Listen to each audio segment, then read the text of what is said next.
Online तैयारी। आज हमारा टॉपिक है स्थायी भाव, सेंटिमेंट्स।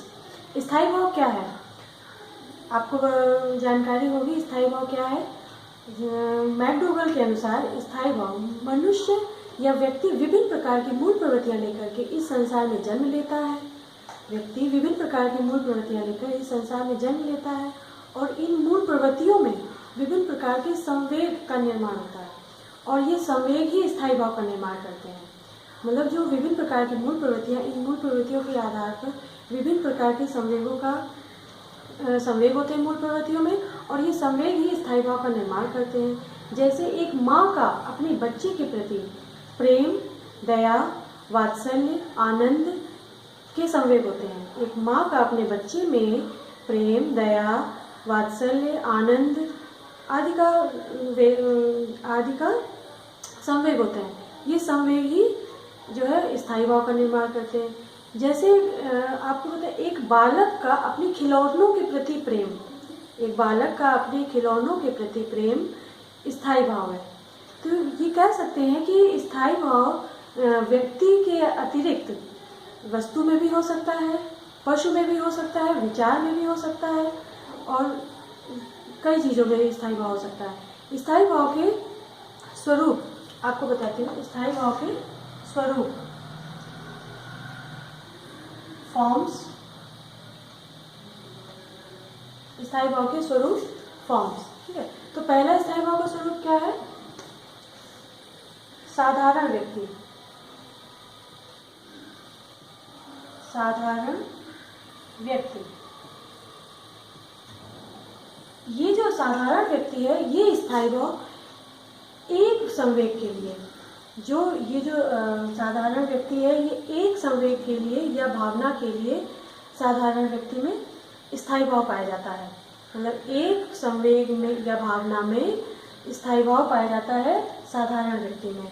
जैसे एक गुड़िया का अपनी डॉल के प्रति प्रेम का स्थायी भाव, या एक बालक का शिक्षक के प्रति भय का स्थायी भाव। मतलब एक ही संवेग पाया जाता है साधारण व्यक्ति में। और जटिल व्यक्ति में दूसरा है जटिल व्यक्ति। जटिल व्यक्ति, इसमें एक से अधिक संवेगों का स्थायी भाव पाया जाता है। जटिल व्यक्ति में एक से अधिक संवेगों का स्थायी भाव पाया जाता है।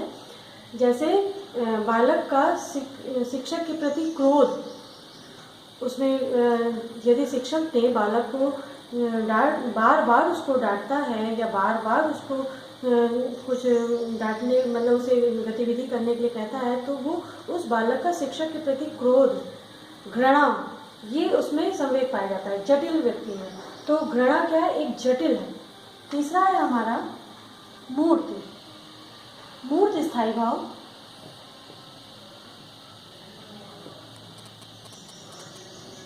मूर्त स्थायी भाव ये भावना, ये जो इसका संवेग है इसमें स्थूल व्यक्ति में, मतलब स्थूल होता है। ये जो मूर्त स्थायी भाव ये स्थूल होता है। जैसे पुस्तक, आपका व्यक्ति, ये स्थूल भाव है, स्थूल स्थायी भाव। चौथा है हमारा मूर्त, अमूर्त। अमूर्त स्थायी भाव,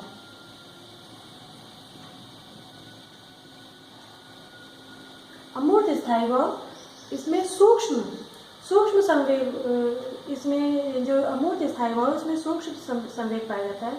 जैसे भाव, एब्स्ट्रैक्ट। अमूर्त स्थायी भाव क्या होता है? एब्स्ट्रैक्ट। आप पता हो ना, भाव जिसमें विचार, भक्ति और सत्य और हिंसा, अहिंसा, ये अमूर्त स्थायी भाव है।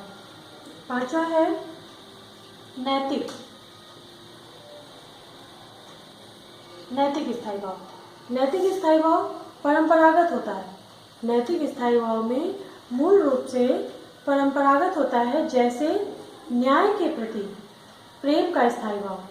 न्याय में प्रेम क्यों होगा? क्योंकि व्यक्ति जानता है कि जहाँ पे न्याय होगा वहाँ सत्य होगा, जहाँ सत्य होगा वहाँ पे न्याय होगा। इसीलिए व्यक्ति को न्याय, ये एक परंपरा है, मतलब ये रूल है कि जहाँ सत्यता होगी वहाँ पे न्याय होगा। और दूसरा जैसे क्रूरता या बेईमानी के प्रति घृणा का स्थायी भाव, मतलब क्रूरता या बेईमानी के प्रति घृणा का स्थायी भाव। अगर क्रूरता है तो जाहिर सी बात है कि व्यक्ति में क्रूर व्यक्ति को देख करके उसके अंदर घृणा की भावना होगी। तो ये नैतिक स्थायी भाव कैसा होता है? परंपरागत होता है। अब मैं आपको बताती हूँ कि जो स्थायी भाव है, एक शिक्षक शिक्षा में स्थायी भाव का कैसे यूज करते हैं। एक शिक्षक स्थायी भाव में ये बताता है कि सबसे पहली चीज है कि स्थायी भाव का सर्वप्रथम कर्तव्य शिक्षक का होता है कि वे एक बालक में आदर्श स्थायी भाव को विकसित करें। जैसे वो कुछ जैसे अब शिक्षक अपने देश के प्रति जब अगर उसको जागरूक करना है तो शिक्षक जो है शिक्षार्थी को देश के प्रति भावना विकसित करने के लिए उसमें पुराने जो हमारे वीर हैं उनकी कहानियाँ सुना करके उन्हें जो है विकसित उनके अंदर प्रेम का स्थायी भाव ला सकते हैं।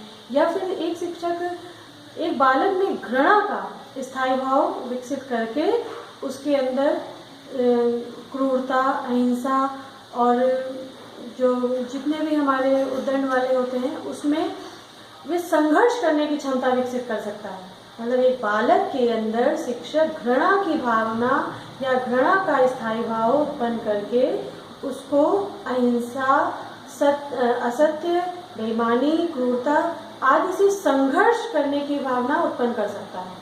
ये शिक्षक का कर्तव्य होगा कि वे बालक को किस प्रकार से एक अच्छे नागरिक बनने की क्षमता रखता है एक शिक्षक। तो आज हमने आपको बताया कि स्थायी भाव क्या है, स्थायी भाव को कहाँ उसका प्रयोग होता है और अच्छे स्थायी भाव का निर्माण करना ये एक शिक्षक का परम कर्तव्य है। ये आप भी कहें और ये हमारे देश के नागरिक हैं जिनके अंदर अच्छे स्थायी भाव का निर्माण हो। Thank you.